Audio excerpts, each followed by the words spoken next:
Hi, it's Kim from Kim Taylor Ultimate Speaker, the founder of the 9 Steps to Ultimate Speaker training system, bringing you Ultimate Speaker TV and the next episode to help you with the strategies and the tools so that you can become more confident speakers and also improve your public speaking skills or your communication skills. So, I have been getting a number of people asking me, how do I start my presentations? So let me ask you a question. Do you ever struggle with how do I start my presentation? How do I start my elevator introduction, my talk? Does that, or my workshop? How do I do that? So if that's something that you're finding is a challenge, let's focus on that today. And one of the key things that we need to remember is that we need to get that engagement right from the get-go, right from the very start. The beginning of our presentations right through to the end is important, but the very, very beginning and the very, very end are the essential pieces. So let's spend the next 10 minutes or so just going through some ideas. And there's at least 11 ways that you can actually create this to get that engagement. And if you've ever heard of the Marketing 5 formulae, the first thing is to interrupt people's thoughts. Because when you think about it, people are, they're busy. They've got their work they're thinking about. They've got the emails that they want to get back to. I mean, how many of you can relate to that?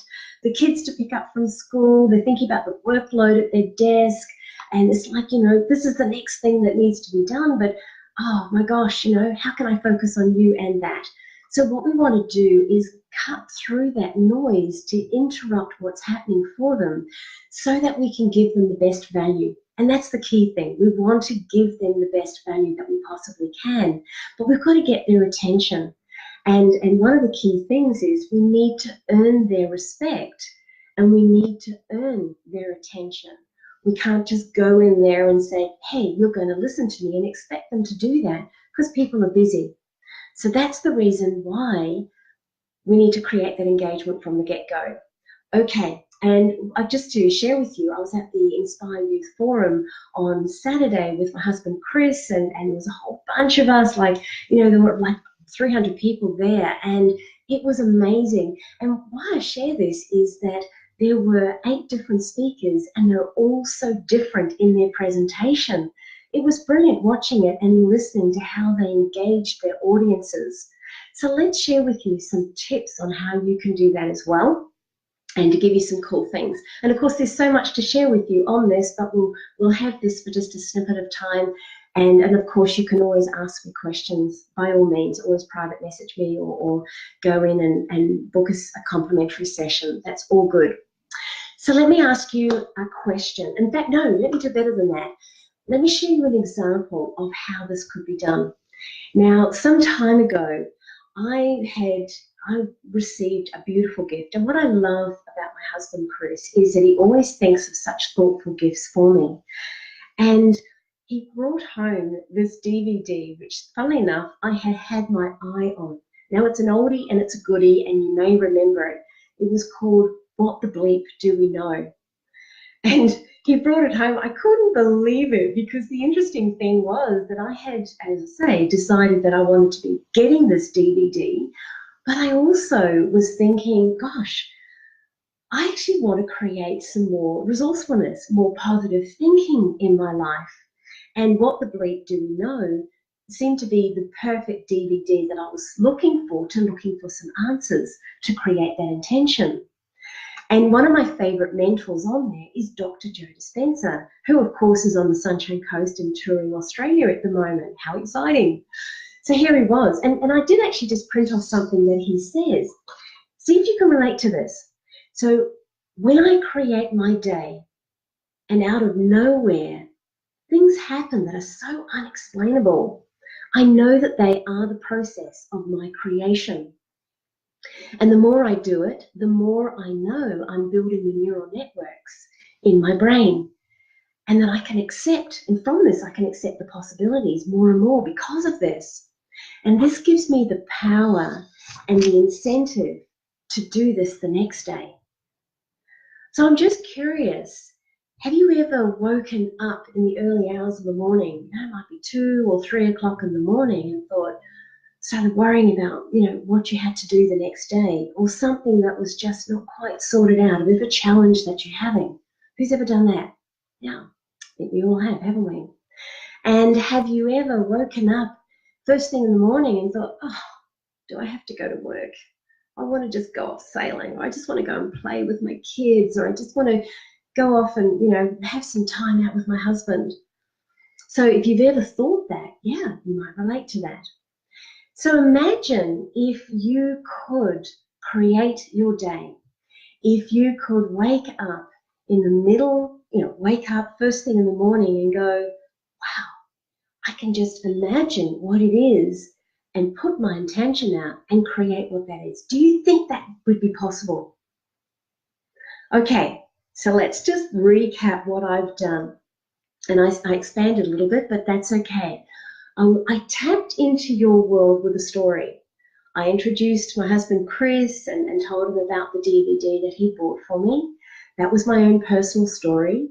It led on to asking you some questions that were current perhaps in your life, or could have been current at some point in your life. So there were questions around, do you ever wake up worrying? Well, there's a good chance that we've done that, isn't it? So what we've actually done is tapped into what's current for you. I've built that rapport with you, because it's like, oh yeah, okay, yes, I can relate to that, because that's happened to me. Then I asked you, have you ever woken up and thought, I wish I was doing something different today than what I already am? Again, I've tapped into your world, because there's a good chance that we've all experienced that on some level. The third one was, imagine if you could create your day. Imagine if you could create it any way you want, just like Dr. Joe Dispenza talks about. What are the possibilities? So I'm getting you to expand out into what else is possible. So just to explain what we've done there, those questions, so again, just recapping, tapped in with a story, brought you into my world. As I've shared the story, brought you into my world by asking you some questions to engage and build rapport. But let's take it up another level to just explain exactly what we've done with those questions. Those 3 questions were, in fact, a pace lead. They were an agreement frame formula. And how it works is the first 2 questions pace you where you are. That's why, just referencing back, the first question was, do you ever experience that 2 o'clock, 3 o'clock in the morning when you wake up like worrying about things? Yep, that's pacing you because it's happened. Second question, exactly the same. Do you ever wake up thinking, oh, I wish I was doing something different? I'm pacing you again. The third question is leading you. Pace, lead. It's leading you to what is possible. Do you think it's possible that you could create your day like Dr. Joe Dispenza does? Do we have to be stuck in the thought like, is it possible that we can in fact create our day? So that's a pace lead. And as I mentioned earlier, just to recap on that, it's about building the rapport. Because when people are feeling like they're connected with you, they feel like they can relate to you, you're similar or same as them, then they feel like they want to be around you. Is that true or not? I mean, it's like do we want to be around people that we're more like or less like? We want to be around them that we're more like. That's right. And that's the same when it comes to promoting our services and our products. If we're wanting to do that on a really resourceful level, we need to create that rapport with the people that we're speaking to. We've got to earn their respect. Otherwise, it's like, why am I listening to you? What's in it for me to be doing that? I'm busy. I've got things to do. So it's tapping into their world, and before we bring them into our world, either with a story. Now, as I said, there's many ways that we can do this, and look, happy to share those with you if you'd like some more information on that. But that's a very powerful formula that you can use anywhere. And you could use it for an elevator introduction if you had the time, or just start with the question itself. Just tap into their world of what would be possible or what they may like. For example, can you imagine being a confident public speaker where you go into a networking event and your skills are at such a level that you engage, you're interesting, and people are like, hey, I need to know you a little bit more. This is interesting. Tell me more about what you do.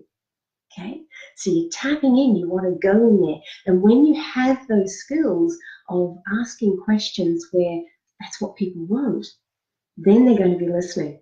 Another one might be, have you ever dreamed of writing your own book? If you're an author, that might be how you might ask that question. Questions are so powerful because the agreement frame is what we're talking about, but what's actually happening internally in our brains is because we've asked questions, we automatically, even though we may not verbally say yes, we have to go there because we've asked the question. So when we ask the question, have you ever dreamed of being an author? Have you ever dreamed of speaking with absolute confidence, knowing exactly what you wanted to say and to be engaging and interesting to others as you deliver your information? Can you imagine doing that? By asking those questions, we have to go there in our minds. And this is why questions are so powerful. So I'm so pleased that that question came up because I had a number of clients asking, how do I create more engagement? And I thought, right, perfect, let's share it with you. So I trust you've got some very, very good strategies. You can see how you can use these strategies for you in your public speaking, in your elevator introductions. And as I say, if you would like some more information, don't forget, send me a Facebook message, private message me, or click on the link and book in a complimentary session. Really happy to help. And most importantly, just remember, keep practicing this, because practice, as Vicky Magic says, practice doesn't make perfect, it makes permanent. And I love that. So thank you, Vicky Magic. But remember to keep speaking from your heart, keep sharing your message, and remember to get out there and do what you need to do. It's the fastest way to actually encourage people to be interested in what you're doing. So remember to keep speaking from your heart and sharing your message. And bye for now.